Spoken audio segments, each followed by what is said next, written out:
আসসালামু আলাইকুম everyone. Most যেটা পপুলার প্রশ্ন করতেছি, যেটা পপুলার প্রশ্ন হলো আপনার বাজেট কত, আপনার ইনকাম কত। এই প্রশ্ন দুইটা আমাদের গণমাধ্যমে এমন ভাবে ছড়ায় গেছে, মানুষ বুঝুক আর না বুঝুক, মানে সত্য হোক বা মিথ্যা হোক, মানুষ এমন ভাবে এটাকে প্রেজেন্ট করতেছে যে এটা আসলে অনেক বড় একটা বিষয়। মানে সে অনেক রিচ, তার অনেক মানে শো অফ করতে মানুষ, মিথ্যা শো অফ করতে মানুষ এখন অনেক বেশি ভালোবাসে। এখন কথা হলো আপনার বাজেট কত।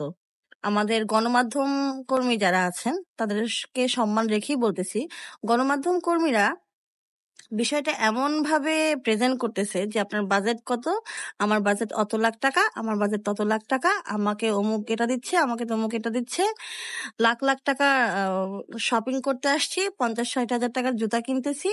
এগুলো এখন আমাদের গণমাধ্যমে সোশ্যাল মিডিয়াতে অহরহ হচ্ছে। এখন প্রশ্নটা হলো, আমাদের গণমাধ্যম কর্মীদেরকে আমি সম্মান দিয়ে বলতেছি, এসব ভাইয়া এবং আপুরা এই ধরনের প্রশ্ন করা থেকে বিরত থাকেন।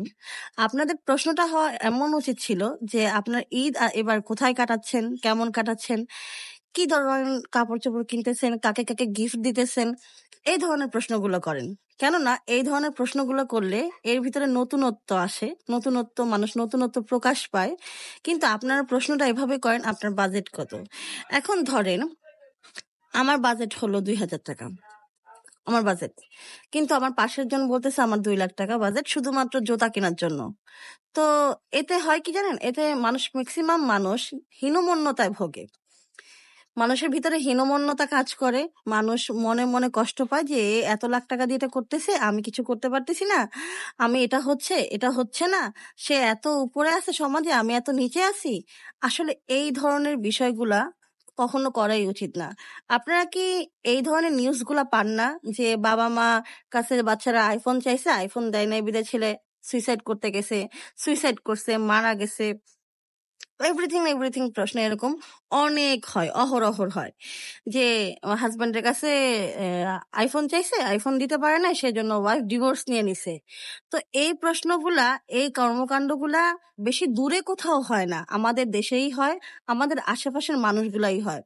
এবং এই প্রশ্নগুলা, এই ঘটনাগুলো তৈরি করার জন্য আমরাই দায়ী। কেন আমরা দায়ী? কারণ আমরা যদি মানুষকে এই ধরনের প্রশ্নটা না করি যে আপনার বাজেট কত, আপনি কত লাখ টাকা শপিং করছেন, আপনি কি করছেন, এই ধরনের প্রশ্নগুলো যদি না করি, তাহলে এই ধরনের সমস্যাগুলো আসলে ক্রিয়েটই হয় না। সোশ্যাল মিডিয়ায় যে প্রশ্নগুলো আমরা সচরাচর পাই, এই প্রশ্নগুলো আসলে সব জায়গায় সবাই চায়, এগুলো সব জায়গায় রিচ আউট হয়, সবাই এই সব মানে সব সংবাদগুলোই আমরা শুনি। কিন্তু আমাদের কথা হলো, এতে মানুষের হীনমন্যতায় অনেক বেশি মানুষ ডিপ্রেশনে চলে যায় যে সে এটা করতে পারছে, আমি কিছু করতে পারিনি, বা আমার ফ্রেন্ডের হাজবেন্ড 5 লাখ টাকা দিয়ে তাদের দামি শাড়ি কিনে দিতে পারছে, আমার হাজবেন্ড দিতে পারে নাই।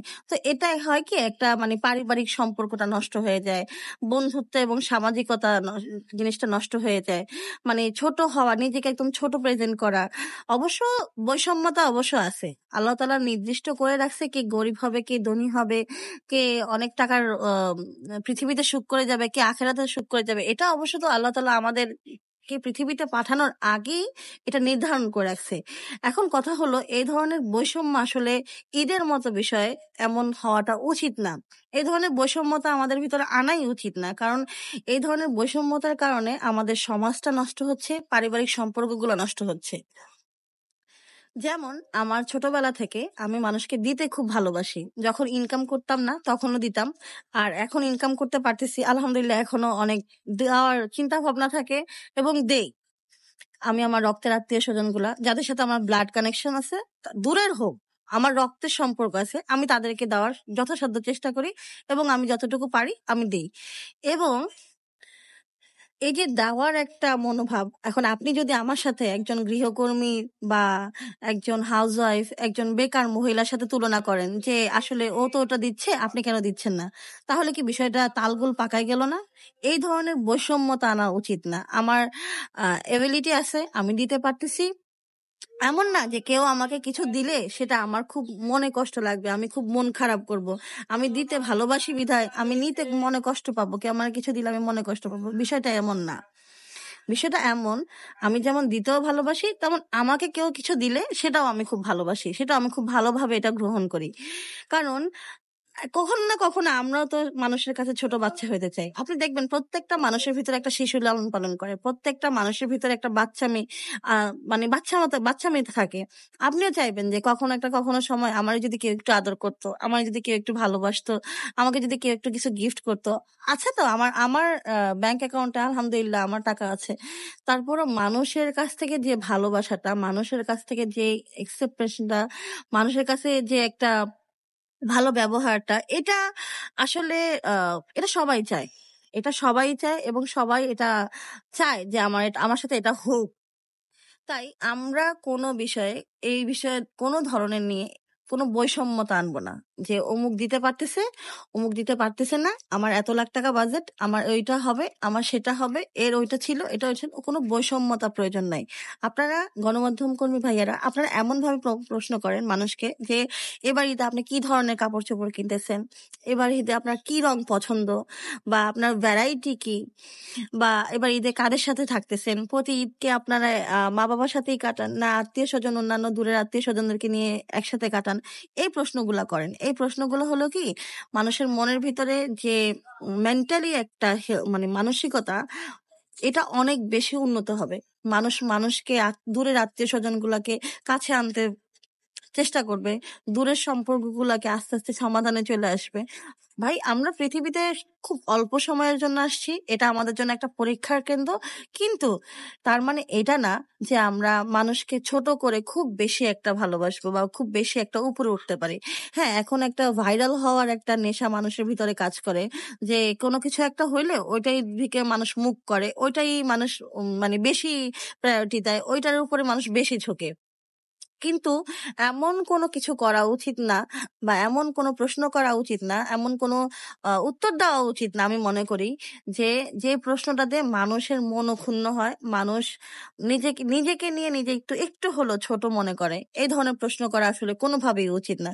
আপনারা সুন্দর প্রশ্ন করেন, আপনাদের প্রশ্নগুলো আমরা সবাই দেখি, তাহলে সবার ভিতরে একটা সুন্দর মনোভাব আসবে, একটা সুন্দর পরিষ্কার স্বচ্ছ বাংলাদেশ দেখবেন।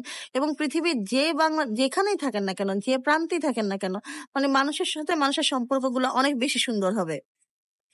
আমরা এই ধরনের সমাজটা চাই না, এই ধরনের পরিবারগুলো চাই না যে আইফোন কিনে দিল না হাজবেন্ড, এই জন্য ওয়াইফ ডিভোর্স নিয়ে নিছে, বাবা মা ছেলে মেয়েদেরকে আইফোন কিনে দিল না, এই জন্য বাচ্চারা যায় সুইসাইড করতেছে। এটা কিন্তু আমরা এই সমাজটা চাই না, আমরা এই সম্পর্কগুলো চাই না। আমরা এমন সম্পর্কগুলো চাই যে আমরা খুব অল্পতেই সবাই মিলে থাকবো, সবাই মিলে একসাথে ভালোবাসবো, মানে সবাই মিলে একটা জায়গা কেন্দ্র করে সবার মানে ভালো সময় খারাপ সময় সবাই একসাথে থাকার জন্য চেষ্টা করব। এটাই হলো মানে এই মেসেজটা আপনারা সবাই দেন। তাহলে দেখবেন যে মানে অনেক অনেক পরিবারে আছে যে তাদের পরিবারের মানুষগুলো একসাথে নাই, কি কোনো না কোনো ঝামেলার কারণে দূরে আছে। তাহলে আপনাদের এই প্রশ্নগুলোতে তারা আরো বেশি অ্যাট্রাকটিভ হবে, তারা আরো বেশি মানুষের সাথে মিশতে চেষ্টা করবে। সোশ্যাল মিডিয়াতে একটা প্রশ্ন সব সময় ঘোরে যে আপনার মাসিক ইনকাম কত। তো আমি প্রত্যেক কন্টেন্ট ক্রিয়েটরদেরকে বলে, অভিনেতা অভিনেত্রী তাদেরকেও এই ধরনের প্রশ্নগুলো করে। তা আমরা সবাই জানি যে একজন কন্টেন্ট ক্রিয়েটরের মানে মান্থলি কত টাকা ইনকাম আসে। তো সবাইকে একটা রিকোয়েস্ট করব যে আপনার মাসিক ইনকাম যেটাই থাকুক না কেন, এটা আসলে পাবলিকলি বলা ভিতরে কোনো আহ, মানে বড় হওয়ার কোনো ইয়া নেই যে আপনি মানে পাবলিকলি বললেন যে আপনার মাসিক ইনকাম এত লাখ টাকা, এটা আসলে শো অফ করার মতো কোনো কিছু না। কিছু জিনিস রাখেন না ভাই প্রাইভেসিতে, কিছু জিনিস থাকুক প্রাইভেসিতে। এতে হয় কি, এতে আপনি যেরকম অন্যের মানে অন্য মানুষদের কাছ থেকে সেফ থাকবেন, তেমনি আপনার এই কথাটার জন্য অনেক মানুষ নিজের থেকে মানে মনুষ্যত্ব বোধটা ঠিক থাকবে, তারা হীনমন্যতায় ভুগবে না। কারণ এখনকার কম্পিটিশনের যুগ, এই যুগে আমরা সবাই চাই সবার সাথে কম্পিটিশন করতে, তো কম্পিটিশনের জায়গা থেকে আমরা সবাই পিছিয়ে আসি। আল্লাহ হাফেজ।